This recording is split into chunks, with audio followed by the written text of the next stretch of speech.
Olá, bom dia. Bom dia. Fim da paralisação dos rodoviários. Os coletivos de 3 empresas que estavam impedidos de deixar as garagens voltaram a circular. Quase 20 mil usuários do transporte público foram prejudicados com os bloqueios em Viana e Vila Velha. Família denuncia jovem encontrado ferido dentro do banheiro de um terminal do Transcol foi vítima de crime de homofobia. Câmeras de vídeo monitoramento podem esclarecer o caso. Bandidos de moto anunciam assalto e a vítima era um policial militar. O PM reagiu e matou um dos criminosos. Prometia cura espiritual, mas a falsa mãe de santo era uma trambiqueira e teria intimidado os clientes. Quem não fizesse o serviço com ela seria amaldiçoado com uma doença grave. Tá pensando em colocar um piercing no corpo? Escolha um bom profissional então. Uma estudante de Brasília ficou sem o movimento das pernas depois de aplicar o acessório no nariz. Ela pegou infecção gravíssima. Adolescente desmaia depois de levar uma surra de 2 colegas de escola. Um vídeo mostra as agressões. A garota só para de apanhar quando cai no chão.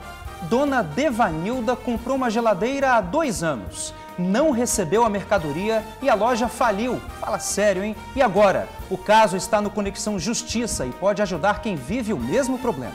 Daquelas histórias que a gente adora contar. O Cleiton voltou a estudar aos 46 anos de idade. Foi aprovado para medicina na UFES. O futuro médico superou as dificuldades financeiras e o alcoolismo e agora quer motivar outras pessoas. Não deixe de ver, hein? A gente volta rapidinho.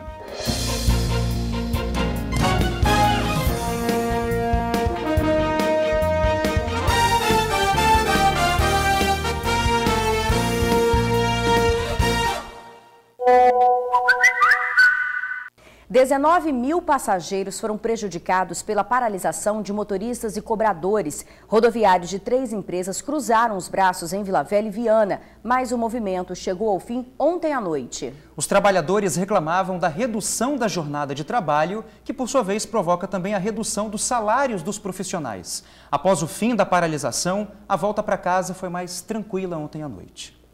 A paralisação foi encerrada após uma audiência entre o Sindrodoviários e o Tribunal Regional do Trabalho. Por 5 votos a 2, foi decidido manter o acordo previsto na convenção entre funcionários e patrões. A decisão foi logo repassada aos trabalhadores e as garagens liberadas. Aos poucos, os coletivos chegavam, os passageiros embarcavam e seguiam para os seus destinos. Após o fim da paralisação dos rodoviários na tarde dessa quarta-feira, a volta para casa do capixaba ocorreu de forma mais tranquila. Isto porque os usuários conseguiam chegar aos terminais com mais facilidade, diferente do que ocorreu pela manhã. Muitos dependeram de carona para chegar ao trabalho. Mais de 2 horas, para poder chegar ali em Jardim da Penha. Eu levei coisa de 2 horas mesmo, para poder conseguir chegar no trabalho, porque tiveram que me buscar em casa, que eu não me arrisquei sair, porque eu moro na região 5, Barra do Jucu. Mas agora, na hora de retornar, foi tranquilo. Tinha um ônibus, peguei o ônibus fácil, coisa de minutos, cheguei no ponto, já peguei o ônibus para cá, que eu trabalho na Glória. A paralisação dos rodoviários teve início no fim da madrugada da última terça-feira. De acordo com o Sindrodoviários, o movimento grevista foi contra a redução da carga horária de trabalho.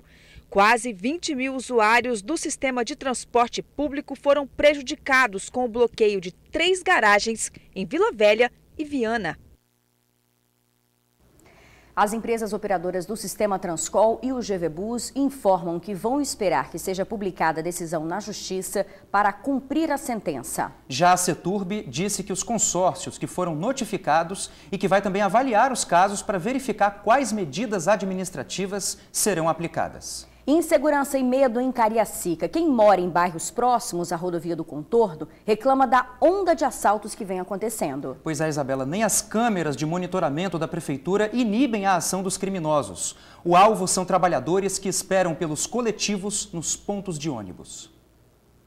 Chega pedindo algo, está assustado, foi assaltado nos pontos de ônibus, foi assaltado ali debaixo do radar, foi assaltado no 540. Chega desesperado pedindo água. A água pode até diminuir a adrenalina após assalto. Mas quem passa aqui pela rodovia do Contorno, nas proximidades de Nova Rosa da Penha 1 e 2, quer mais do que um copo d'água, porque a insegurança por aqui já entornou. A água entorna sob os olhares pós-modernos do poder público. A câmera, monitorada ou não, parece que é só para inglês ver. O Renato que o diga. Levaram a moto dele em tempo real. Eu parei aqui para atender o telefone, que eu estava indo no sentido da Campo Grande. Aí, aqui de baixo, 2 indivíduos numa moto,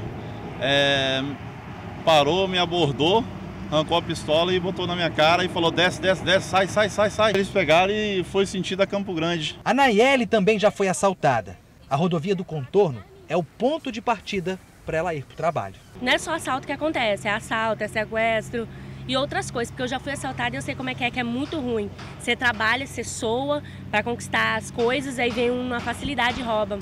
É muito difícil. O Emerson trabalha com comunicação comunitária e também atua numa rádio poste que chega a 13 bairros aqui de Cariacica. Eu quero saber dele se o assalto na rodovia do Contorno acaba sendo pauta nos seus programas. Sim, sim, sim. Sempre alertando os trabalhadores e o cidadão para ter muito cuidado, para não ostentar bens materiais dentro dos ônibus e também nos pontos de ônibus, porque o índice de assalto é muito grande, aqui principalmente na entrada do bairro e principalmente nos pontos de ônibus. A água entregue às vítimas de assalto pela comerciante que abriu esta reportagem nos ajuda a lembrar que falar desta situação na rodovia do Contorno é como chover no molhado.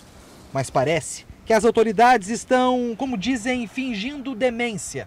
Bem diferente dos moradores, que estão lúcidos e com medo. Realmente nós estamos precisando mesmo de segurança aqui na frente, né, da BR para ver se melhora, né, a situação, porque está ficando cada vez mais pior. Com certeza, né? Sair de casa cedo para trabalhar, ser vítima de bandido, com certeza é revoltante, né? Olha, nós cobramos respostas das autoridades. A Polícia Militar e a Polícia Rodoviária Federal disseram que fazem rondas preventivas na região e pedem para que a população acione uma viatura em casos de suspeita ou ocorrência de crimes em andamento. Sobre o roubo da moto, a Polícia Civil afirmou que até o momento nenhum suspeito foi preso. O veículo também não foi encontrado. A Prefeitura de Cariacica afirmou que o assalto foi registrado pela câmera mostrada na reportagem e a polícia foi acionada. Mas até o momento as imagens não foram solicitadas pela polícia. A moto é uma Titan, placa MRX 5182. Quem tiver qualquer informação que possa ajudar a polícia deve ligar para o Disque Denúncia 181. Agora vejam essa, ela prometia cura espiritual, mas a mãe de santo era trambiqueira. A mulher foi presa em Linhares, no norte do estado. Andréia Ritch, de 30 anos, e o marido Leandro, de 28, são acusados de estelionato e extorsão. Eles foram denunciados pela filha de uma idosa que foi enganada pela dupla. O casal cobrou R$6.000 para fazer um trabalho de cura espiritual. Pois é, a falsa mãe de santo divulgava o serviço em cartazes espalhados pela cidade e intimidava as vítimas, dizendo que se o trabalho não fosse feito, a pessoa poderia ter uma doença grave, como câncer, por exemplo. A polícia pediu o bloqueio das contas bancárias do casal e orienta as vítimas que procurem a delegacia. Andréia e o marido já foram encaminhados ao presídio. Está sendo discutida em Brasília uma proposta que pretende tornar crime toda ação motivada por homofobia. Na prática, ofensas, homicídios, agressões e discriminações motivadas pela orientação sexual da vítima seriam tratados como um crime de ódio e punidos com mais rigor. Pois é, Isabela, a proposta estava parada há 6 anos. Mas se torna cada vez mais necessária. Na Serra, por exemplo, um auxiliar de serviços gerais foi brutalmente espancado no banheiro do terminal de Laranjeiras. E a motivação seria justamente homofobia. Era mais um dia comum para o auxiliar de serviços gerais de 32 anos. De acordo com a família, ele teria ido à casa da irmã. No retorno, já no terminal de Laranjeiras, foi ao banheiro. Segundo a família, a rotina do rapaz foi alterada na noite da última terça-feira por uma ação criminosa. Tinha um indivíduo no banheiro, aí com o preconceito que viu que ele era homossexual, falou: você está me olhando, o que você está fazendo aqui? Você está me olhando. Aí ele repreendeu: não, eu não estou te olhando, eu não estou te olhando. Me perdoe, eu não estou te olhando. Aí o cara já tirou a arma e já falou que ia matar ele, porque ele era um gay, humilhou ele, xingou muito ele. Aí ele virou, quando ele virou, ele agrediu meu filho, deu uma coronhada, bateu muito nele mesmo, deixou ele desacordado. pegou os pertences dele tudinho, carteira, pegou tudo que era dele, dinheiro, e saiu como se nada tivesse acontecido. Este vídeo, feito por populares, mostra o rapaz ainda no chão. Nas imagens, ele aparece bastante machucado, à espera de socorro. De acordo com a família, a vítima foi socorrida desorientada aqui para o Hospital Jaime dos Santos Neves. Somente horas após a internação é que foi possível entender de fato o que havia acontecido. Ainda segundo familiares, a vítima considera ter sofrido crime de preconceito e vai denunciar o caso à polícia. Falaram que meu filho estava fazendo coisa errada, falando que meu filho estava fazendo prostituindo, que ele estava no banheiro fazendo sexo. Falaram coisas absurdas que não existiu. Eu quero justiça. Como que você quer matar, quer agredir uma pessoa só porque ela não tem a opção sexual que é sua? Preconceito. Hoje é meu filho, a mãe pode ser filho de qualquer um. Segundo a polícia, o caso foi registrado por um popular como queda. Agora, a família conta com o registro das câmeras de vídeo monitoramento do terminal e o esclarecimento do caso. Eu vou mudar o boletim de ocorrência porque até então eu não sabia que era um crime de preconceito, eu não sabia. Pensei que era simplesmente um assalto. Depois que eu conversei com ele, eu fiquei indignada, fiquei muito mais. E eu quero uma resposta aí da polícia, eu quero uma resposta de todo mundo aí, porque isso não vai poder ficar assim não. É verdade, isso tem que ser investigado, né? A Ceturb disse que os seguranças que trabalham no terminal são patrimoniais. Eles que acionaram o SAMU quando encontraram a vítima no banheiro. Atualmente, o crime de homofobia não está previsto na legislação penal brasileira. Nesses casos, as agressões são tratadas como lesão corporal, tentativa de homicídio ou ofensa moral, mas não é classificada como crime de ódio. Um projeto de lei que trata das punições para ações homofóbicas espera para ser votado na Câmara dos Deputados desde 2001. E por causa dessa demora, a discussão sobre o tema acontece hoje no Supremo. Os ministros podem criar regras temporárias para punir agressores enquanto esse projeto não é votado. Vamos aguardar, né? Com certeza. Isso aí tem que ser analisado e tem que punir com mais rigor, porque não é porque a pessoa não respeita a opção sexual da outra que ela pode agredir, né? Cada um é como quer ser, a vida é dela, né? Então, tudo bem, a pessoa não precisa concordar, só que ela também não pode quase matar uma pessoa dessa forma. Isso é um absurdo, gente. Tem que ser investigado para realmente se confirmar se foi um crime de ódio, né? E que talvez tenha uma punição ainda mais grave, se hoje isso for aprovado. Com certeza. A gente está mostrando as imagens agora. Olha só como é que a pessoa ficou. Ensanguentada, né? Totalmente desnorteada, né? A falta de respeito, né? Ela causa isso aí dentro de um local que circula muitas pessoas, né? Circulam ônibus, pessoas vão e vêm, e esse tipo de intolerância, né, Isabela, não pode continuar. Sim. Olha, a polícia prendeu 2 integrantes de uma quadrilha de roubo de cargas. Os suspeitos foram detidos em Linhares, no norte do estado. A última ação do grupo criminoso causou um prejuízo de R$370 mil. O alvo foi uma carga de café. Quem tem os detalhes é a repórter Tainá Lopes. Tainá, boa tarde. Quais são suas informações, por favor? Boa tarde, Luciano, Isabela e a você que nos acompanha no Tribuna Notícias, primeira edição. Eu vou pedir para colocar aí no vídeo a imagem do Adenilson Dias da Silva, de 41 anos, e do Edivaldo de Carvalho Paim, de 35. Eles foram presos em Linhares por suspeita de associação criminosa especializada em roubar cargas no Espírito Santo. A motoristas de caminhão, eles ofereciam entre R$1.000 a R$10 mil para que esses motoristas forjassem um roubo de carga. Como que acontecia? Em um ponto da BR, a quadrilha se apossava em algum ponto da BR, a quadrilha se apossava da carga. O motorista ia até a polícia dizendo que tinha sido assaltado, registrava um boletim de ocorrência e ficava por isso. Só que a delegacia especializada em crimes contra transporte de carga investigou e chegou à conclusão desse caso. Quem conta pra gente é o delegado Gabriel Monteiro. Acompanhe a entrevista. Essa quadrilha, ela cooptava motoristas que iriam dirigir o caminhão. E em determinado momento, eles chegavam e forjavam um roubo da carga, quando, na verdade, o caminhoneiro mesmo entregava essa carga para essa quadrilha, mediante uma remuneração que variava de R$1.000 a R$10.000. E após esse fato, o próprio caminhoneiro ia ao delegacia da Polícia Civil e registrava como se tivesse ocorrido um roubo. Nós começamos a suspeitar de ocorrências muito semelhantes.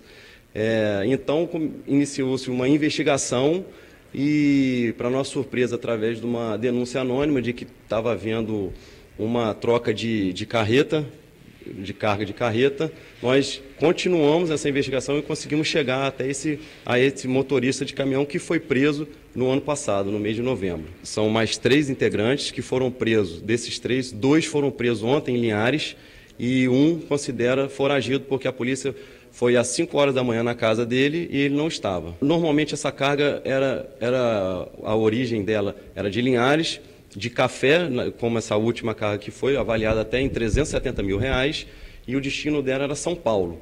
E eles paravam no melhor ponto que fosse melhor para a ocasião. Eles vão responder por falsa comunicação de crime, associação criminosa e furto qualificado.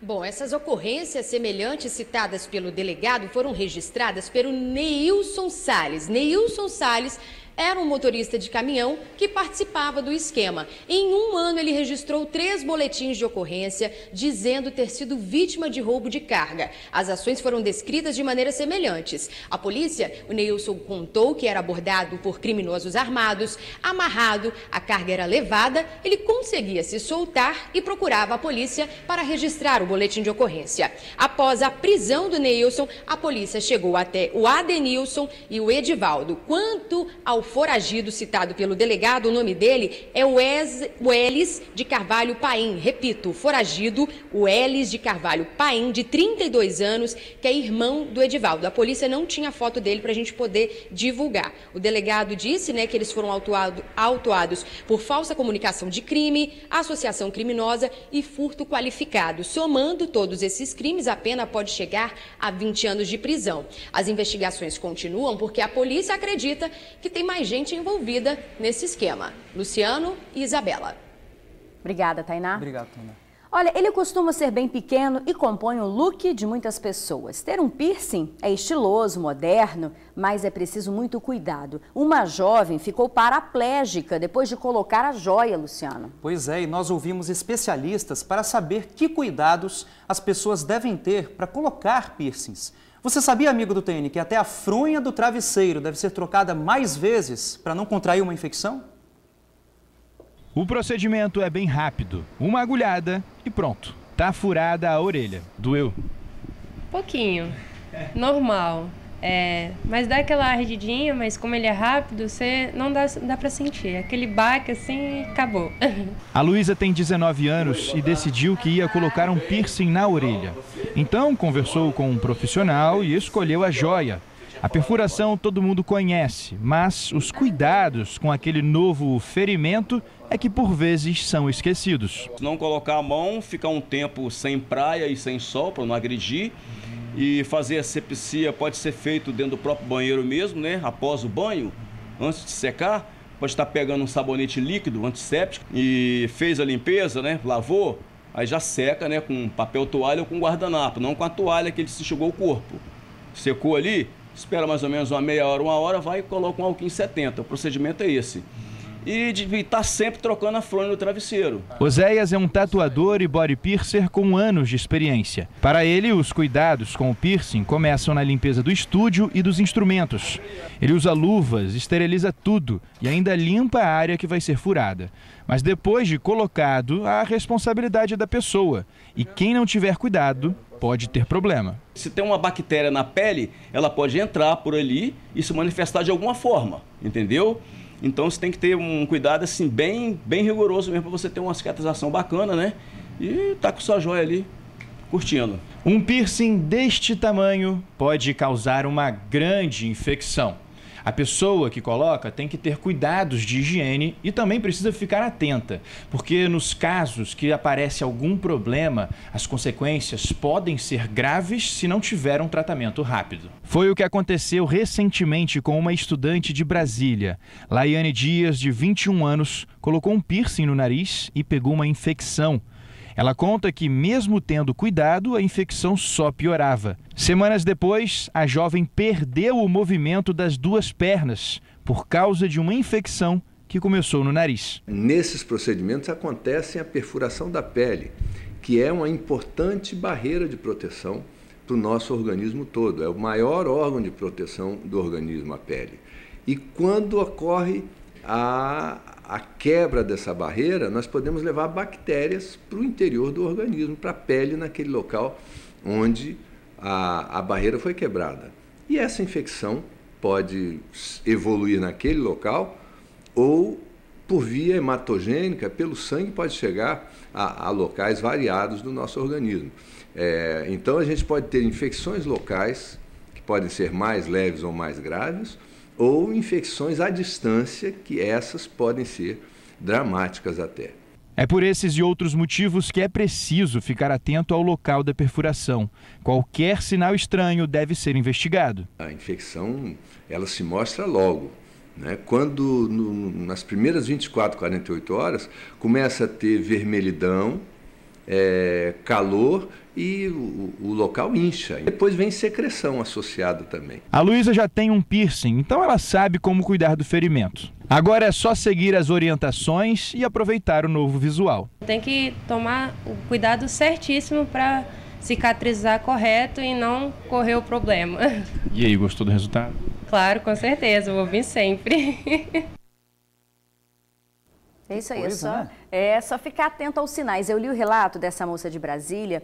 O que aconteceu com ela? Ela colocou o piercing, deu uma bolinha de pus no nariz, ela tratou com pomada, depois veio uma febre que ficou por uma semana e aí ela falou na entrevista que, como não tinha outros sintomas no corpo, ela achou que aquela febre ia passar, ficou tratando em casa, foi para uma festa, dançou muito, sentiu uma dor na coluna e atribuiu essa dor aos movimentos da dança, né?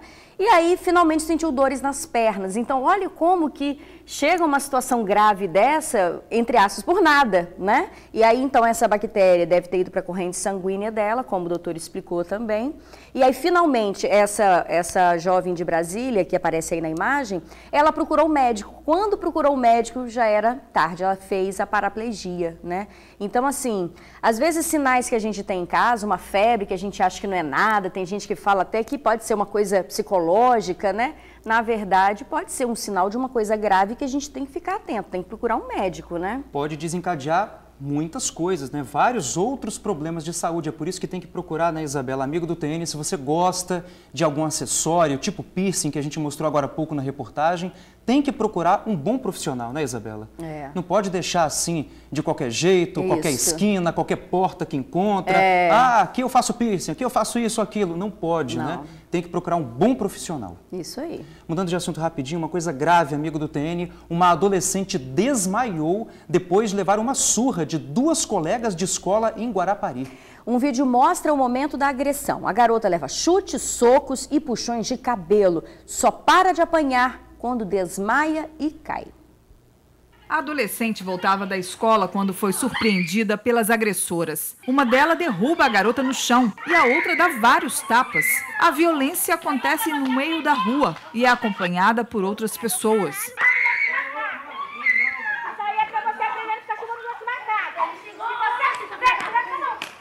Enquanto é xingada, a adolescente leva chutes, socos, puxões de cabelo. As responsáveis pelas cenas de brutalidade já teriam feito ameaças à vítima. Foi tanta surra que a garota desmaiou. Desacordada, foi amparada por populares até a chegada da ambulância. A vítima registrou o boletim de ocorrência e a polícia investiga o caso.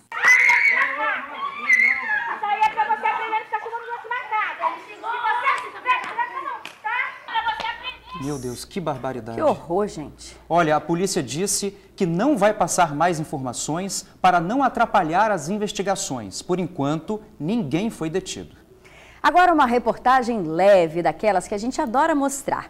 Imagina voltar para a sala de aula aos 46 anos. Para muitos só isso já seria um enorme desafio, né? Olha, mas para o Cleiton foi apenas mais uma barreira a ser vencida. Olha, Isabela e amigo do TN, o futuro médico, presta atenção no que eu falei, o futuro médico também teve que superar o alcoolismo e dificuldade financeira antes de passar em medicina.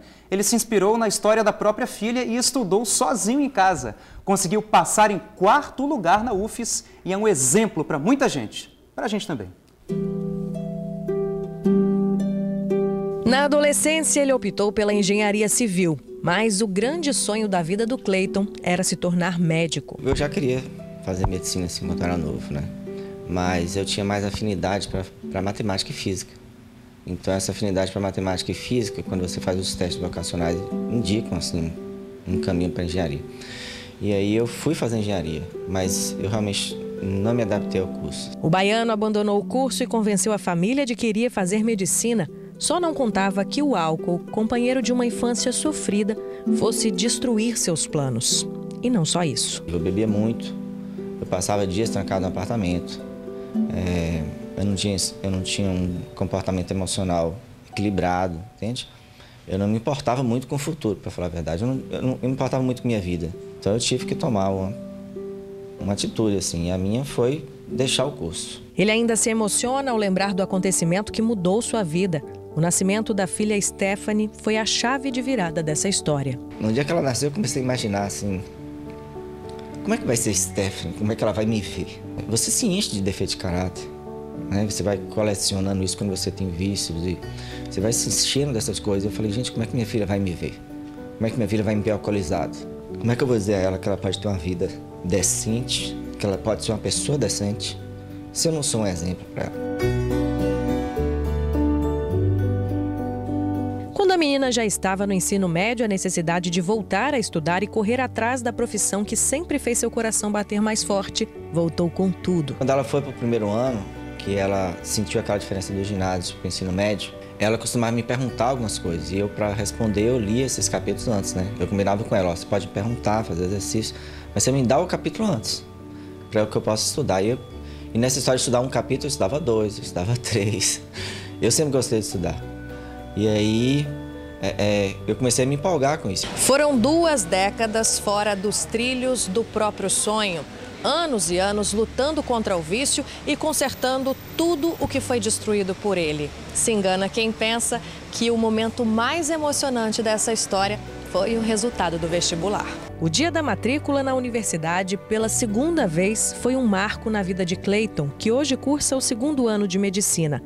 20 anos lutando contra si mesmo e reconstruindo laços quebrados pelo vício trouxeram ensinamentos preciosos. Eu aprendi que tudo tem seu tempo. Cada pessoa tem seu tempo. A gente não precisa formar com 25, casar com 26, ter filho aos 30. Então, assim, cada um tem seu tempo.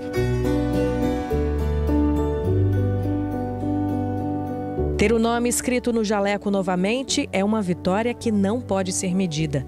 Cleiton se tornou não só um exemplo para a filha, mas para muita gente que o procura nas redes sociais. No perfil do Instagram, ele conta sobre as inúmeras experiências que o levaram à superação e à realização de um sonho. Você pode tomar as rédeas da sua vida, né? Você pode se determinar a fazer o que você quer. Você pode parar de beber, você pode começar a estudar, você pode estar fazendo um curso hoje que você não quer, você pode largar e fazer outro. Então, assim, você pode fazer tudo desde que você tenha foco, determinação, perseverança.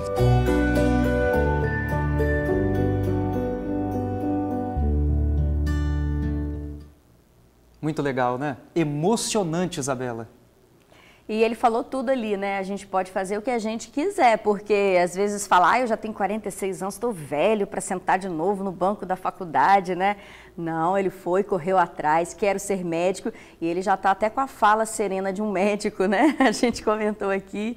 Muito bacana, doutor, parabéns, viu? Muito legal mesmo. Doutor Cleiton já, a gente já pode chamar assim, né? Doutor Cleiton. E ele teve uma força mental muito grande, né? A gente estava comentando enquanto assistia a matéria aqui, amigo do TN, que ele teve uma uma força mental violenta, porque para vencer o alcoolismo, estudar em casa, sozinho, passar em quarto em medicina na UFES, que é dificílimo, é um quarto com sabor de primeiro e já está no 2º ano de faculdade. Arrasou. Muito legal, emocionante, parabéns mesmo. Parabéns por essa determinação, a gente deseja muito sucesso e vitórias para você e toda a sua família. Se você quiser se inspirar nessa inspiradora história de superação, basta procurar meddad.ufes no Instagram, tá? Pois é, agora voltando para assuntos policiais, né? Um policial militar, um PM, reagiu a uma tentativa de assalto e matou o bandido no bairro Santa Bárbara, em Cariacica. Os criminosos já chegaram falando perdeu, mas não imaginavam que a vítima era um policial militar.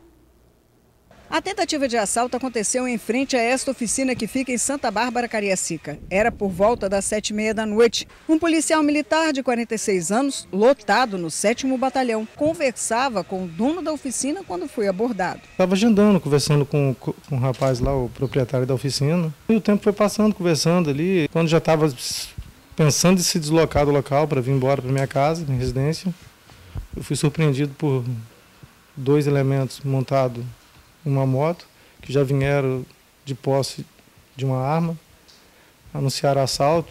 A cena foi lembrada por este vizinho. O rapaz, um policial, né, ele estava conversando com o dono da oficina. Né? Na hora que ele fechou a oficina, o policial ficou aqui fora, né, com a moto dele parada. E nesse exato momento o policial já ia ligar a moto para ir embora. Foi nesse momento que apareceu 2 rapazes, né, de moto, né, e falaram, perdeu.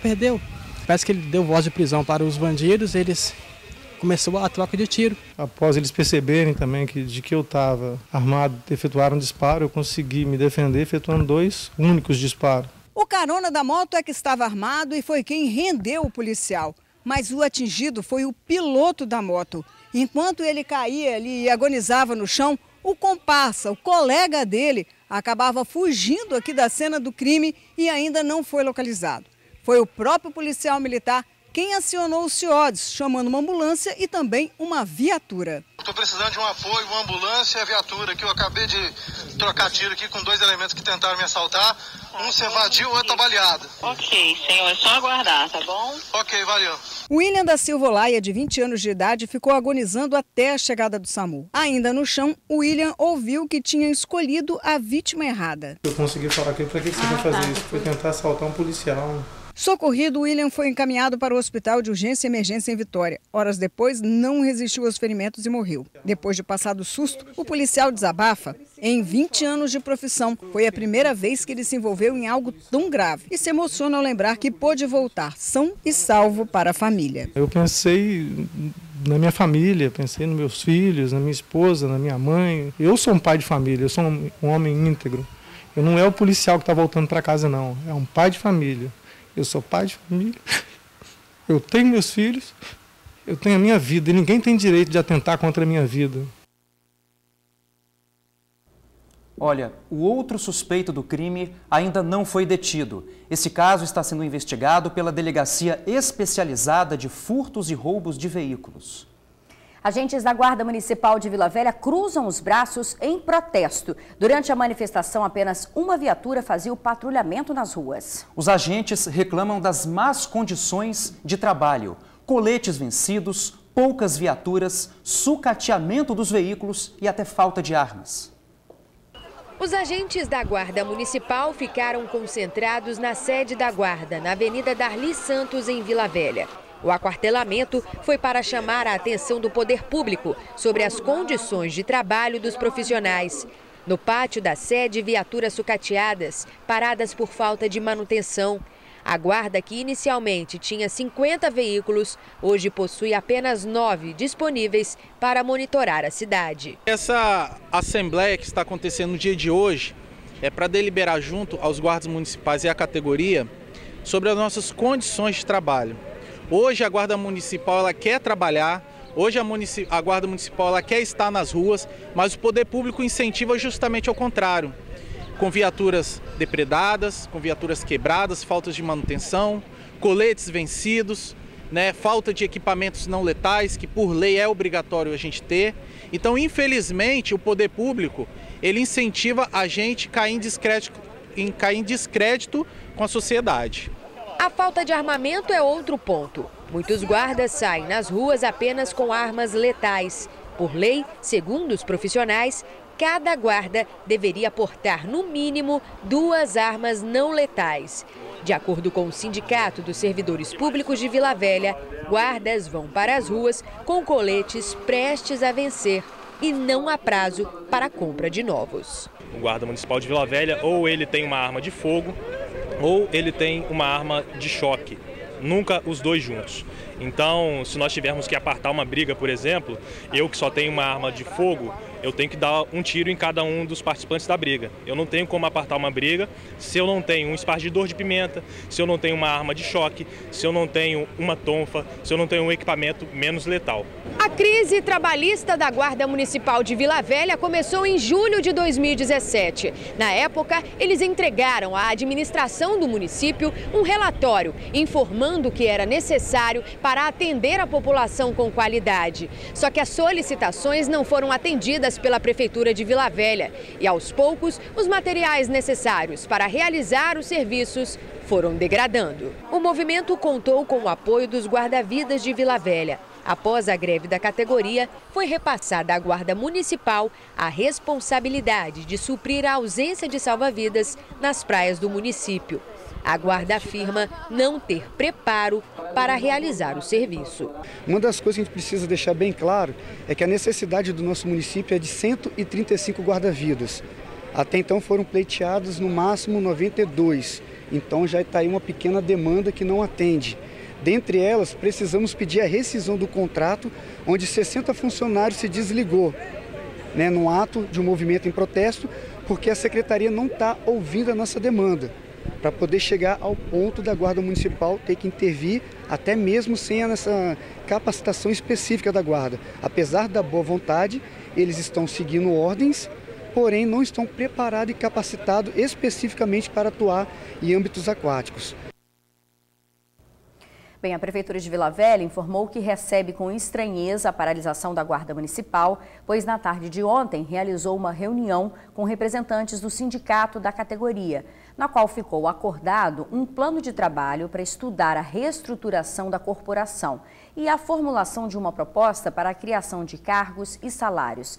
A Prefeitura disse ainda que em 2018 a Guarda Municipal teve várias conquistas, como a redução das escalas extras e as indenizações para os uniformes e para o porte de armas. A administração informou ainda que realiza um processo de aquisição de 10 novas viaturas, além de já ter adquirido um guincho para fiscalização de trânsito. Destacou também que está aberta ao diálogo para avaliar a viabilidade das reivindicações apresentadas. Entende também que a paralisação é inapropriada porque a entidade que lidera o movimento não apresentou formalmente nenhuma das reivindicações defendidas pela categoria.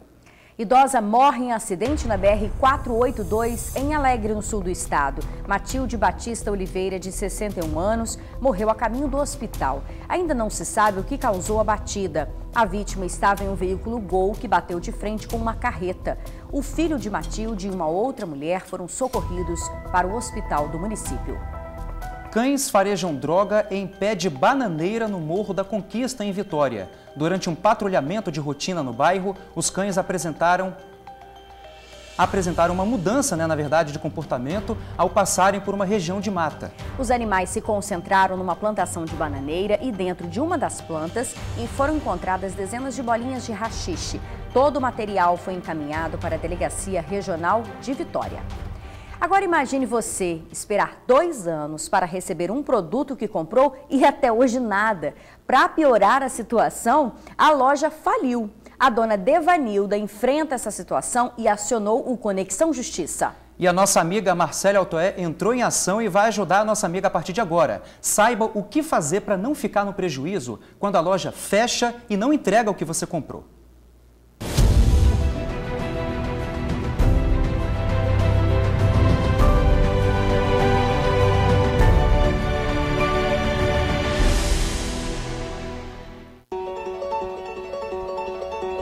Dona Dona Devanilda enviou pra gente: comprei uma geladeira há 2 anos e nunca recebi. A loja faliu. O que fazer? É claro, dona Devanilda, que esperar 2 anos para receber o produto que a senhora comprou está totalmente errado. O Código de Defesa do Consumidor veda essa prática, que é considerada abusiva.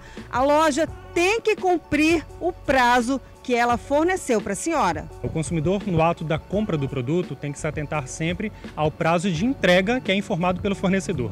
Nesse caso, se o prazo de entrega não for cumprido pelo fornecedor, manifesta-se então um flagrante descumprimento contratual.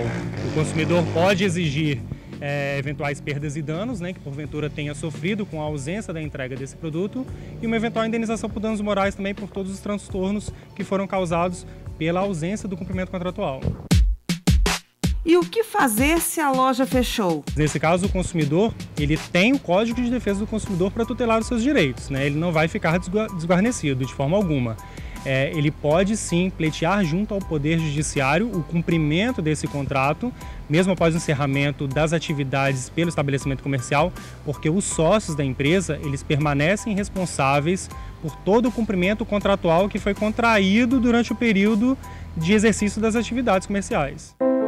Para acionar a justiça, o ideal é levar alguns documentos que vão servir como prova. Deve juntar nota fiscal, comprovante de compra, comprovante de entrega, na qual o fornecedor se vinculou a um prazo de entrega, um prazo e uma data de entrega, e ela vai juntar todas essas provas e vai procurar um juizado especial civil para propor a ação judicial cabível, na qual ela pode pleitear o cumprimento desse contrato com a entrega do produto, ou mesmo o ressarcimento da quantia paga e uma eventual indenização por danos morais.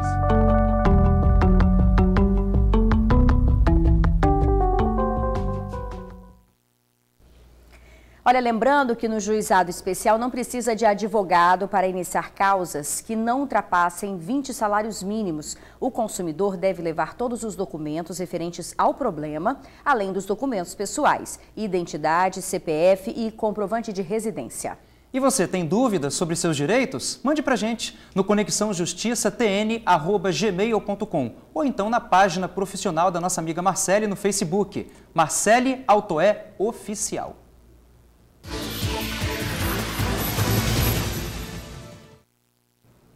A semana está quase acabando, mas ainda dá tempo para tentar aquela vaga tão desejada no mercado de trabalho. A Agência do Trabalhador de Vitória oferece mais de 170 oportunidades. São chances para costureira, promotor de vendas, representante comercial, vendedor, auxiliar de manutenção predial, cortador de roupas e instalador de aparelhos telefônicos. A agência fica na Casa do Cidadão, no bairro Itararé. Boa sorte!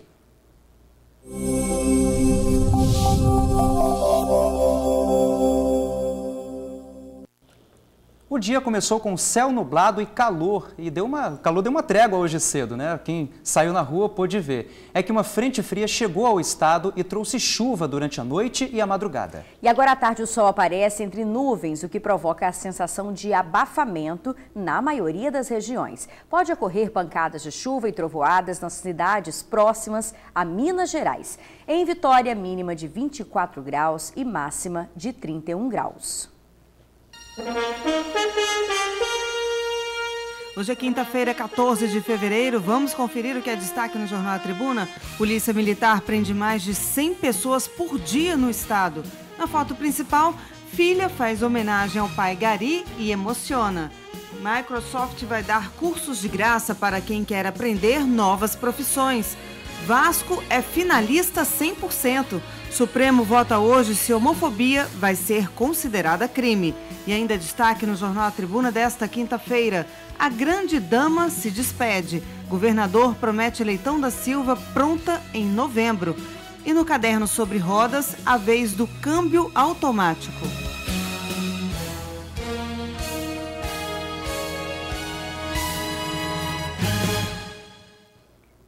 E o TN vai dar uma pausa, um rápido intervalo, mas na volta nós vamos te apresentar o seu Cláudio. Ele roda toda a América do Sul de bike.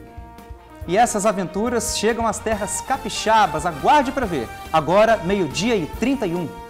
Do Rio de Janeiro para toda a América do Sul e de bike. Mas há 8 anos, o seu Cláudio resolveu começar esta aventura e não parou mais. Haja perna, Isabela e amigo do TN. Olha só, ele já percorreu todos os 10 países da América do Sul e agora passa por Vila Velha. Há um mês, seu Cláudio ganhou uma companhia muito especial e juntos divulgam os benefícios do passeio de bicicleta. Vamos ver. Em 2010, o Cláudio montou na bicicleta dele e saiu por aí, do Rio de Janeiro para toda a América do Sul. Este homem deixou tudo para trás com uma ideia na cabeça. O start dessa expedição se deu quando eu ainda morava em São Paulo. Primeiro, por a questão ambiental, de ver a degradação dos nossos recursos naturais, do nosso planeta. E em segundo, o tempo que a população levava ir e vir do trabalho, naquele congestionamento terrível. E o mesmo trajeto que eles faziam em 3, 4 horas, eu fazia em 20 minutos em bicicleta. E a jornada começou com destinos internacionais. Cláudio passou por países vizinhos na América do Sul e depois pedalou pelo Brasil. Eu já fiz 19 estados da nossa federação e agora faltam só os outros 8 aqui no Nordeste para completar o Brasil. E a América do Sul eu fiz os 10 países completos, 9, né? 10 conta com o Brasil, Uruguai, Argentina, Paraguai, Venezuela, Colômbia, Equador, Peru, Bolívia, Chile, Argentina, Venezuela e Colômbia, 2 vezes cada um. E nessa expedição até aqui Vila Velha, somei 52.050 quilômetros. Ele está no pedal há 9 anos, mas agora, há um mês, o ciclista ganhou uma companhia, a esposa. Ela cansou de ficar me esperando, ela começou a ver como eu me divertia viajando e falou, pô, peraí, eu vou ficar aqui em casa te esperando e você não bem bom, eu vou contigo. E aí foi o que deu, arrumei uma bike pra ela e vamos embora. Um detalhe para as bicicletas. Como o Cláudio mesmo disse, é um susto e uma admiração ao olhar para as magrelas. Afinal, elas são simples, mas estão todas reguladas e ainda receberam baús para levar os itens essenciais. O casal está em Vila Velha e ainda vai passar por Vitória. E pelo que eles viram até agora, as cidades e os cidadãos daqui têm muito que melhorar no quesito bicicleta. Primeiramente, a questão das ciclovias. Aqui nós temos na orla, o pavimento é muito ruim. Aqui tem uma avenida aqui próxima onde nós estamos, que eu não me recordo o nome, está bem sinalizada, mas tem alguns pontos para ser corrigido. E a outra questão é, dentro do município, ter mais áreas com demarcações físicas para a bicicleta poder estar indo e vindo sem nenhum problema. Porque às vezes só uma pintura no chão não resolve. E educação. Se o motorista não tiver educação e achar que a bicicleta não é um veículo nem um meio de transporte, vamos ter acidentes, vamos ter pessoas desestimuladas a estar usando a bicicleta no dia a dia. E assim, espalhando a ideia de que a bike é uma aliada, o Cláudio e a esposa seguem viagem. E eles já confirmaram que depois de fechar o trajeto em solo brasileiro, vão partir rumo a outro continente. E para quem fica, Cláudio deixa uma mensagem. Por que não fazer uma rota, sair de casa 10 minutinhos antes, já chega no pique no trabalho, cheio de energia, com a cabeça oxigenada e bem-humorado.